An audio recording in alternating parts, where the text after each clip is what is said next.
Children talk to themselves all the time. Some parents think it's normal, just imaginary friends, or a wild imagination. But what if it's not? Clara, a mother, thought the same. When her daughter Lily began speaking to something unseen, she brushed it off as just a phase. "His name is Shadow," Lily said one day, pointing to the corner of her room. Clara gave a small laugh. Imaginary friend, she thought. But over time, strange things started happening in the house. Objects moved on their own. Footsteps echoed through empty hallways, and Lily began to change.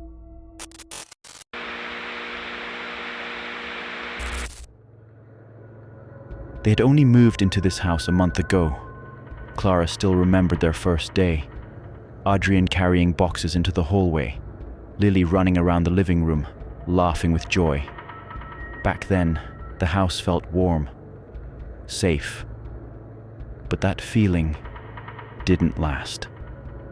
Over time, Clara began to notice something was wrong.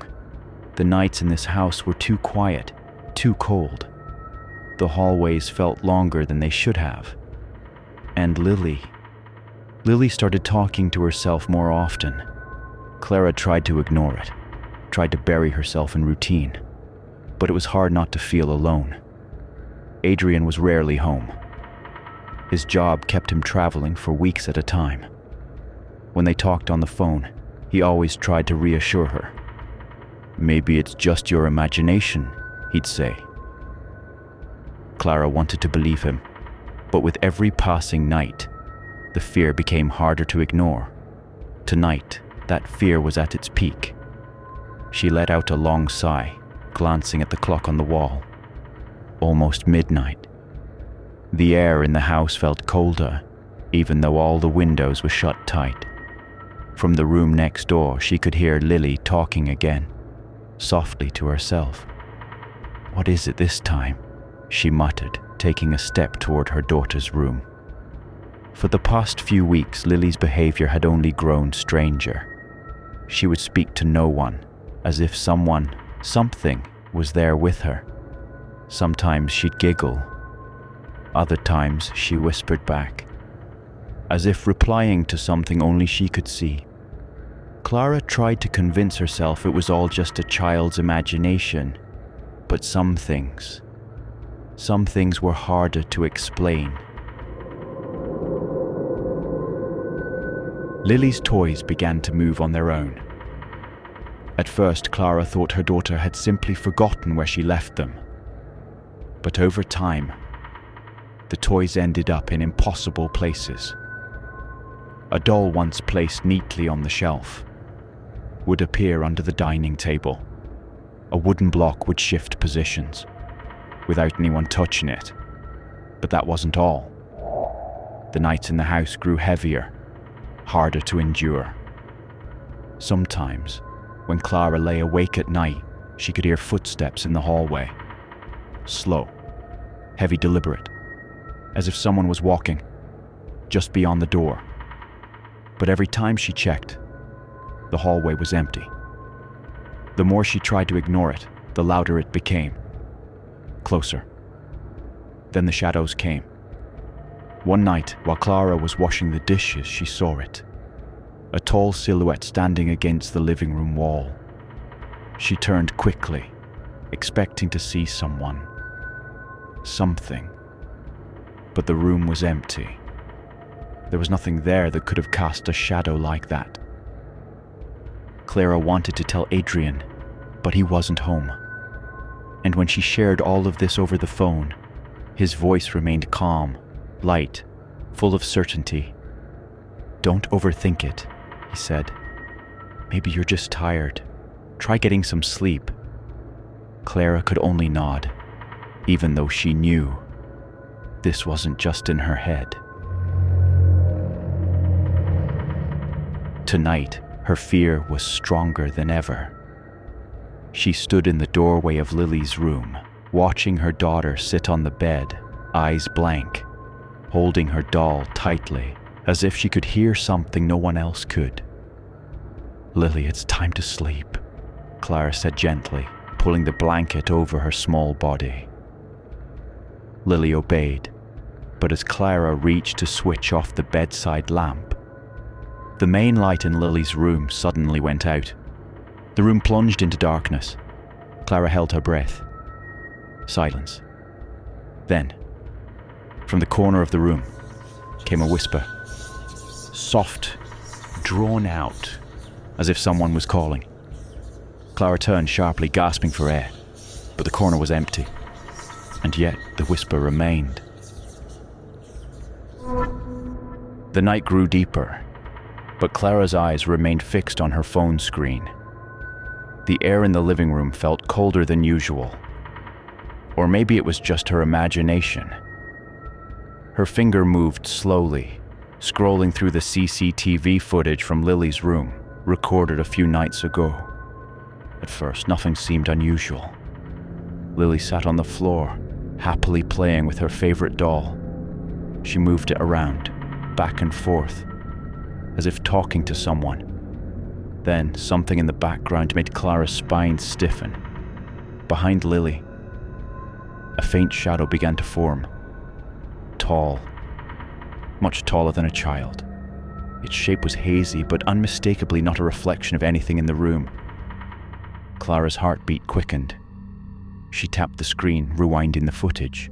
The shadow was still there, standing, still, and Lily didn't notice it at all. Clara tried to convince herself maybe it was just a visual glitch. But when she fast-forwarded the footage, her fear became undeniable. Lily kept playing, but the shadow began to move. Slow, deliberate steps, creeping toward her as if studying her every move. Clara's body tensed. The shadow was so close now, but Lily showed no fear, as if that presence had always been there. Clara bit her lip, held her breath. Her hand trembling, she skipped forward in the footage to midnight. Lily was fast asleep in her bed, her small body wrapped in a blanket covered with stars, but the shadow was still there. Clara felt the hair on her neck stand on end. The figure stood in the corner of the room, clearer than before.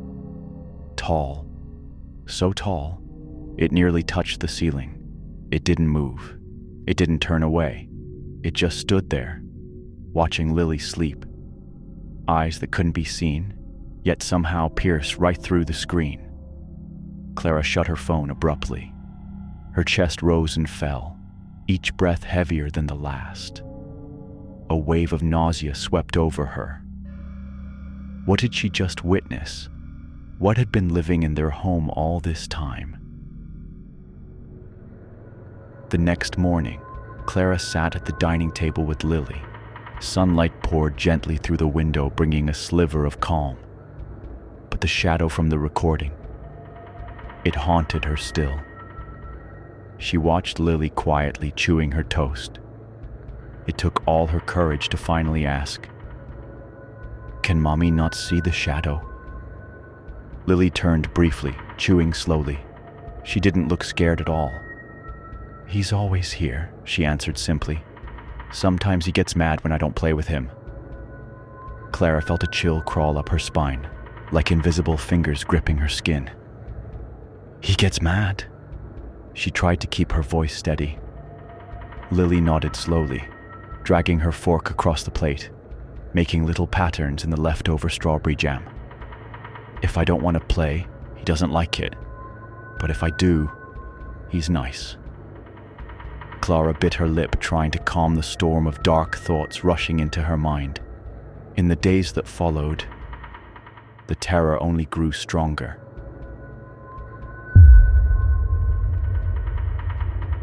Lily had started crying by herself more and more. Sometimes right in the middle of playing, her face would suddenly shift, sad, distant, eyes welling up for no clear reason.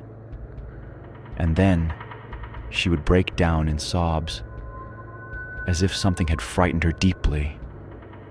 On some nights, Clara would wake to the sound of screaming. She'd rush into Lily's room and find her daughter sitting upright in bed, her small body trembling violently, gasping for breath, like she'd just run a great distance. "The shadow doesn't want me to leave," she sobbed. Clara held her close, gripping her small shoulders, whispering softly to calm her. But when she glanced toward the corner of the room, her heart skipped a beat. The room was empty, and yet the air felt heavy, like something was standing there, unseen, watching. Clara didn't dare look longer, but somehow she knew. Whatever Lily called the shadow, it was still there, and it was getting closer.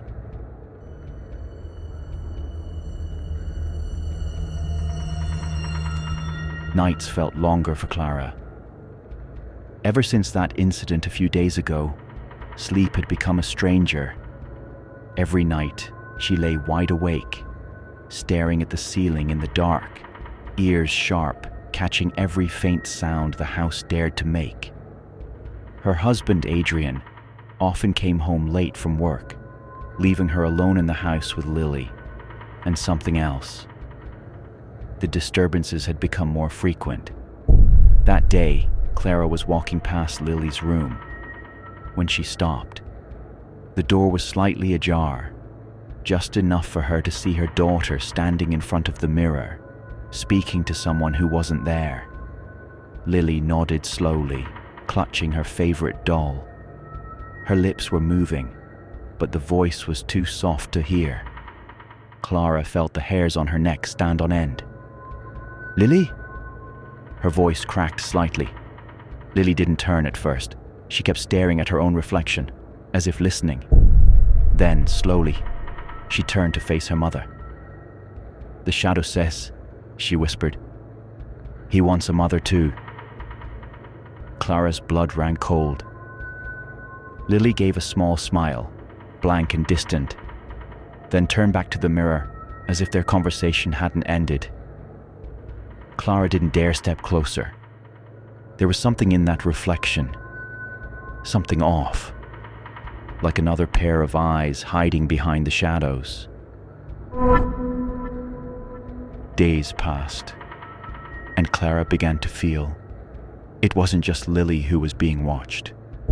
One evening, as she stood at the bathroom sink, splashing cold water onto her face, she felt it. When she looked up at the mirror, a strange sensation crept across her chest. Her reflection looked normal, but something was wrong. Something she couldn't quite explain. As if someone else was standing behind her. She turned around quickly. Nothing. Her breath caught in her throat. She lowered her head, trying to convince herself it was all in her mind. But when she looked back at the mirror, something had changed.